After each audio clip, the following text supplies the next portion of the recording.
How to talk to your spirit guides. Hey, what's up? My name is Excel and I teach you how to talk to the universe. Here are the 3 things you need to get started. The first thing you need is a notebook. Now, it's really easy to forget about the questions that you ask your spirit guides. So when you have a notebook, you can write down the question and then wait for responses and keep track of them here. What's really cool about having one of these notebooks is that it becomes like this receipt book that shows you that the spirit guides have actually been answering you, and they answer you in very specific ways that are custom to you. Now, I usually tell people to get a brand new notebook if this is your first time channeling your guides, but if you have an extra one laying around and you don't have the resources to get a brand new notebook right now, that's okay too. The most important thing is just to make sure that you stay on top of your notebook. So every time you have a question, jot it down immediately. And just make sure that if you ask the question in a very specific way, you write the same exact way that you asked that question in the notebook. So for instance, if I say, show me the way to prosperity, I want to write that same exact question in my notebook. I don't want to ask, show me the way to prosperity, and then in my notebook write, I asked them how to make myself more prosperous, right? That's not the exact question. Therefore, you're not going to be able to trace it. The notebook is mostly just to help you be able to see when the spirit guides are talking to you, how they talk to you, and like how frequently they end up doing so that you can develop your own perception on how your spirit guides and you have a relationship. The second thing you're going to need is a tarot deck. I always recommend the Antojai Quantum Reiki tarot, but any other tarot that you have will also help you. Now, you use tarot to kind of like keep track of the experiences that you're having. So when I ask a question like, show me the pathway to more wealth, I then pull some cards to show me what to expect. So maybe if I pull out the Tower, I pull out the Ace of Pentacles, and then I pull out the Magician, it shows me that I have a struggle or a mental blockage that needs to be brought down when it comes to money so I can start manifesting money. When I read what the tarot mean and then I'm waiting for the response from my spirit guides, I will be able to see how the spirit guides respond to me through synchronicity and then how they align with what the tarot actually told me. Now, the reason why you end up doing this particular avenue of talking to your spirit guides is because you end up seeing how your spirit guides talk to you in a bunch of different ways, rather through tarot, Netflix, music, books, etc. But remember, if you're not a tarot person, just develop a way for you to keep track of the information ahead of time. So if you do runes, if you like going to a specific psychic, if you like doing human design or astrology, use that particular medium that really calls out to your name and align it with your question just to see how they'll plan out. Number 3 is really making sure that you stay diligent with some sort of pattern or habit that you can practice every day, pretty much. One of the key elements of practicing the occult arts and spiritual alchemy is consistency. Lots of people end up manifesting by just saying it one time or doing one ritual, and then sometimes they don't end up getting the things that they want. Your psychic abilities are similar to breathing. You don't just stop breathing just because you don't want to breathe. Your body is always going to force you to take another gasp of air. So you have to treat your psychic abilities, spiritual alchemy, or any spell and manifestation the same exact way. So if you really want to see your spirit guides materialize themselves for you on a daily basis and have a conversation with you, then you have to wake up every morning and ask them for guidance. Whenever you feel like you're having a very difficult day, you want to go ahead and reach out and say, hey,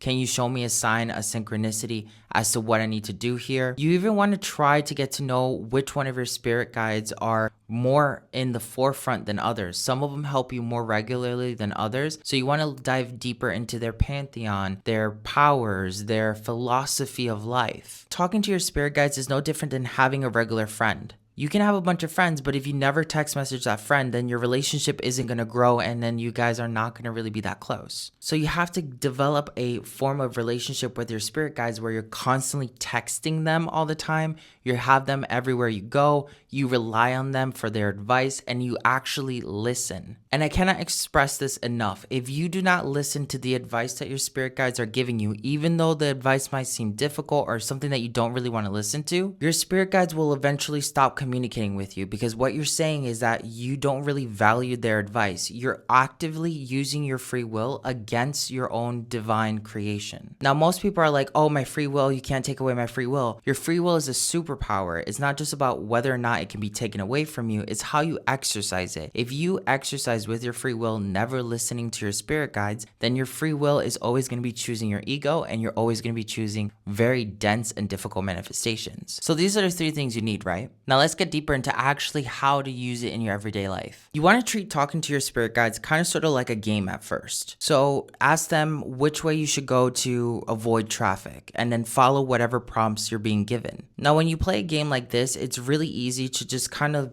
just go with the flow, because the room for error and your fear on whether or not you're right or wrong is less and less and less. One of the major things that stops people from talking to their spirit guides is whether or not they're going to be right or wrong. So if you turn it into a game and you do like very light steps, seeing whether or not you can avoid traffic, that makes it easier for you to grow into trusting more of those messages that come through. Now, a lot of people end up asking me, well, how do I know it's not coming from my thoughts versus coming from my spirit guides? Your spirit guides have to use telepathy to communicate with you. They don't have a physical body, so there's no way for them to actually manifest themselves and say, hey, it's me, I want you to do X, Y, and Z. So telepathy is mostly through emotions, mental thoughts, and like just intuitive knowings. Sometimes your spirit guides are going to talk to you through angel numbers, where you'll start seeing 1111 everywhere when you're on the right path. Other times you're just going to feel something visceral in your body, and your body's going to tell you, don't do that. There are going to be times where you notice that you're thinking about something, you haven't vocalized it to anyone, and your friends start giving you advice on it. Or you hear about it in a show, or you hear about it in a song in some sort of way. And yes, other times you're going to hear a voice in your own mind telling you to do something.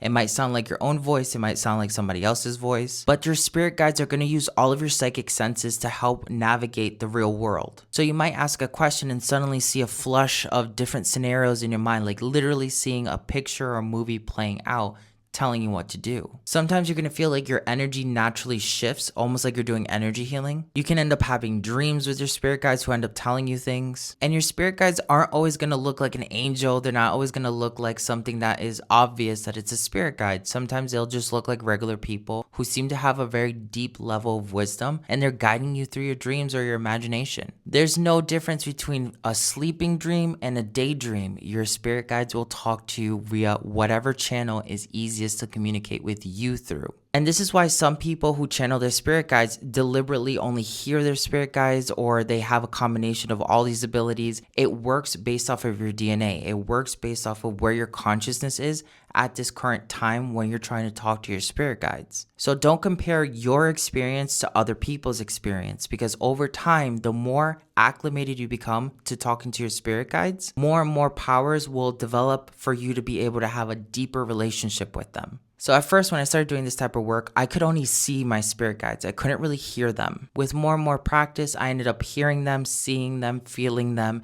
and I could almost see them manifest in the real world through certain events that were happening in my life. And oftentimes when I got to a certain point in my training and my own development, I would hear the spirit guides tell me, you want to see how easy it is to bend reality? Watch this. And then I would see something happen in synchronicity to show me that they're on the other side and they have the ability to do things only if I use my free will to solidify the potential that spirit guides are real people, just on a different vibrational frequency. Talking to your spirit guides is super easy. If you keep that framework, you will manifest that. And one of the things that you really need to pay attention to is how you use your own words against yourself. A lot of times I hear people say, well, I've never been psychic. I don't think I'm psychic. I try to be psychic, but everyone else is psychic except for me. And if you start using that framework of thinking and speaking, you start creating laws of reality. You're using the law of attraction, manifestation itself, against you. And this is why it's difficult for you to actually develop your superpowers and see them manifest in your reality, because you're using your own consciousness against yourself. So make sure that you pay attention to what you're saying. Try to get into the flow of like, wow,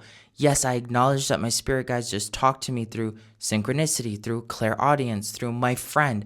I acknowledge, bring me more of this, please. Every time I used to be in practice, when I saw something happen, I would talk to the universe and be like, yes, I acknowledge this happened. Bring me more, please. And I would see things happen as a byproduct of me doing that on a regular basis. Over time, my life literally got easier. It was easier for me to talk to my spirit guides, other people's spirit guides, and just any spirit in general. Now, the last tip that I'm going to leave you with here today, you can't choose to talk to your spirit guides and be void from talking to any spirits in general. A lot of times people enter wanting to talk to their spirit guides because they just want to feel safe in one area of that particular reality. But when you want to talk to your spirit guides, you're entering the spiritual world. So the spiritual world has different people in there, kind of like if you were to go to Germany or another country, there are people that live in that country. You're not just going to go to that country and only talk to very specific people that live there. At some point, you're going to have to go out and interact with other people, other spirits, because that's the world you're in. And if you keep in mind that spirits are pretty much just like people that just live in a different frequency of reality, so they have different rules that affect them and they have a different way of thinking about life, then you start becoming an astral networker and your abilities grow even further. And remember, just like there's good and bad people in this world, there are good and bad spirits in that world. And if you can find a solution to any problem in this universe, you can definitely find solutions in those universes. Keeping these frameworks of possibility in your mind is what allows you to do 4D manipulations. The fact that you're seeing the fact that you can fix anything that goes wrong, that you can't just keep yourself centered to the light and only your spirit guides, that is a fourth dimensional level of understanding and working with reality. The deeper you dive into this and the more comfortable you get with it, you have to experience 5D consciousness at some point. And each one of the dimensions of consciousness will open up the next layer once you become really comfortable with 4D, 5D, 6D, and beyond. I'll be adding more details and tips for you to talk to your spirit guides, but this is a really good intro for you to start working if you've never done this before, or if you're trying to enhance some of the practices you've already been doing. Don't forget to subscribe, comment, and share. Each one of your likes boosts me in the algorithm. And when you subscribe, you show your support for the channel, which motivates more people to become part of our community so we can all do really cool meditations together. If you need anything else, drop it in the comments below. Check out my Instagram for little tidbits. And if you're looking to work with me one-on-one, whether it's tarot, energy healing, or just one-on-one coaching in general, you know where to look. Sending you all the love. Antojai.